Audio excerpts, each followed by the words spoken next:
Hi Room Fighters, it's Tuesday, and this rotation's theme was a timeline of your life. I had one made up on paper that I was going to hold in front of you guys and kind of point at where the different spots were in time and what I was talking about, but it doesn't really make sense because my webcam flips the paper and then it's backwards, and I mean, if you can read backwards, good for you, but I don't think the majority of people can with ease, so I'm just going to talk about my life instead. I was born on November 16th, and that was pretty much the first thing I had, and then there was nothing really after it for a while. I think the next thing I had was first grade when I had gotten my first N64 for Christmas.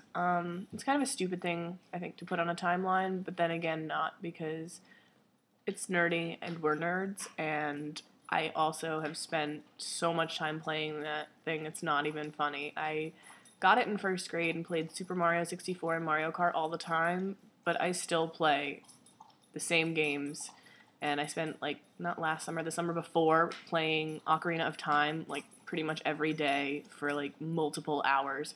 Paper Mario is another game that I've played and beaten a million times. Like, my sister and I love that game, and also Mario Party is just fun when you have people over. The next thing I put on my timeline was in fourth grade when I started playing clarinet.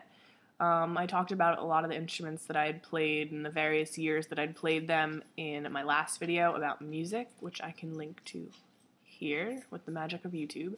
The next thing I had after that was starting middle school, I think next to which I had written teen angst. I was not a pleasant middle schooler by any means, and definitely one part of my life that I don't look back upon as fondly as I do the rest. High school, however, was a lot of fun.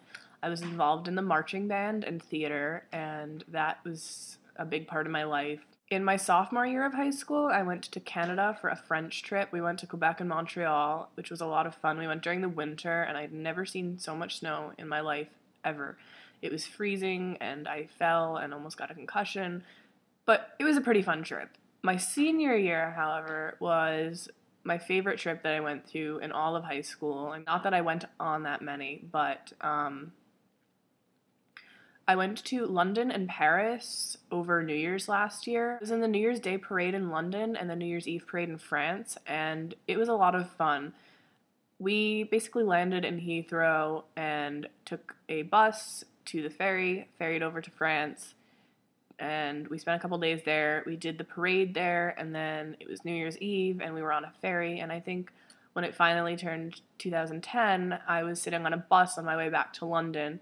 It wasn't exactly how I had pictured spending my New Year's, but I couldn't have asked to spend it with better people. In June, I met a girl on Facebook that was going to the school I was going to, and we ended up becoming roommates, and I had read John Green's books, but she was like, "Are you a nerd fighter?" And I had no idea what that was at the time. She came up to stay with me for a couple days at the end of June, and she started showing me, like, Vlogbrothers and a bunch of other YouTubers, and at that point, I just was hooked. For the next month, when I wasn't at work, I was watching YouTube videos. It was a sick obsession.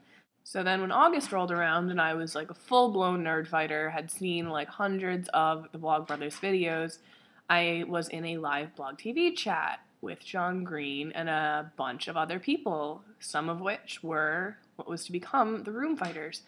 I did not have any idea, like, a month or two ago when we started, I don't remember how many weeks it is now, that I would know people from so many different parts of the country, not even the country, but the world. Like, it's just an amazing thing to think that just our love of Nerdviteria has brought us together in this. I am about 6 minutes on the clock on my photo booth thing, and I'm gonna just stop talking because I know I've gone way over and I'm gonna have to cut this down a lot. So DFTVU, I love you guys, and I will see you in 3 weeks. Bye!